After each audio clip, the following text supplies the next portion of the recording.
Olá pessoal, tudo bem? Estou aqui novamente para mostrar um desenvolvimento de um logo que nós fizemos essa semana.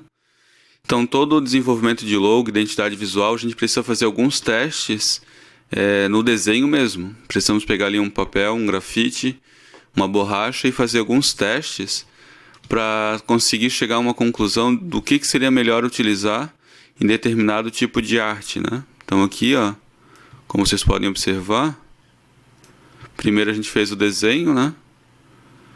Algumas junções aqui dentro do logo, fazer uma conexão entre as palavras, entre as letras.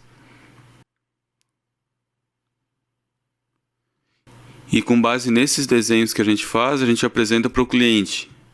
E pergunta se o cliente se agrada do desenho que a gente está mostrando, né? Para poder fazer um logo totalmente diferente do que já existe. Embora seja uma palavra ou como é que eu posso dizer? Um apelido comum, Xande, nós precisamos transformar esse logo em algo que realmente destaque a empresa, mostre um diferencial. Então a identidade visual e o logo, eles servem justamente para esse objetivo. Então aqui a gente faz todas as linhas mesmo fluídas com desenho com a mão mesmo, literalmente falando, né? Fazemos ali os desenhos, contornos, e vamos fazendo alguns testes, até com algumas medidas, e apresentamos para o cliente. Se o cliente falar assim, gostei da ideia, a gente faz um segundo passo, que é vetorizar, transformar ele realmente em vetor. Então o que seria um vetor?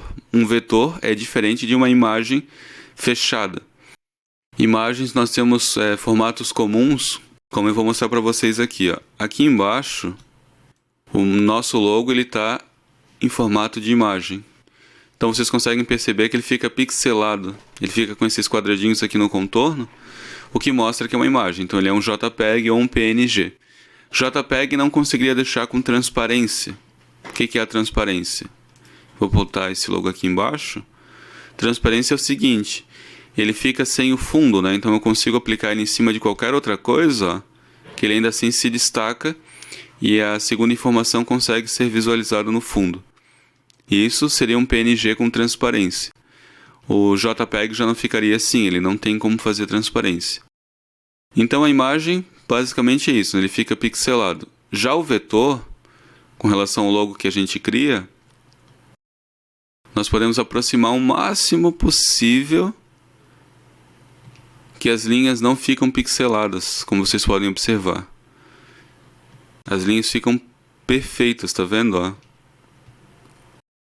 E isso ajuda muito na hora de fazer, no caso, a impressão dessa identidade visual, desse logo, em grandes tamanhos. Então a gente pode ampliar esse logo.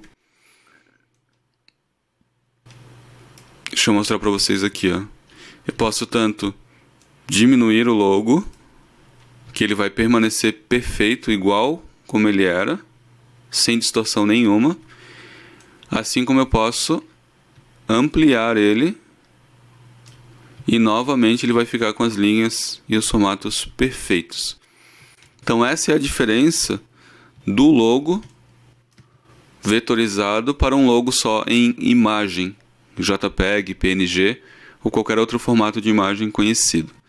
Então quando um profissional pede o logo da empresa para poder aplicar no site, nas redes sociais ou mesmo num cartão de visita, o que ele precisa é do logo vetorizado. Os formatos mais conhecidos para o logo vetorizado é o CDR, que é o CorelDRAW, né, que salva esses arquivos em CDR, o EPS, que é um formato que tu consegue abrir tanto no CorelDRAW quanto no Illustrator ou qualquer outro programa vetorial.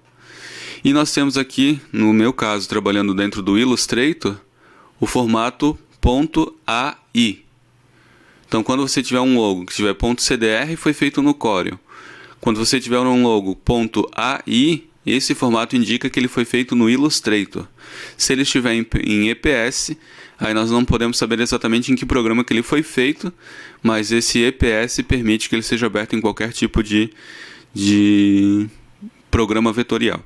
Aqui embaixo nós fizemos algumas aplicações mesmo, já com um unicórniozinho que a cliente gosta, formado. Não foi a StudioSite Brasil que fez, no caso, esse unicórnio. Foi fornecido para nós, né? E aqui a gente consegue visualizar então a aplicação também do logo já numa foto circular, que vai ser utilizado para perfil do Instagram e das redes sociais da cliente, e outras aplicações apenas do logo, aplicações do logo com o slogan moda infantil.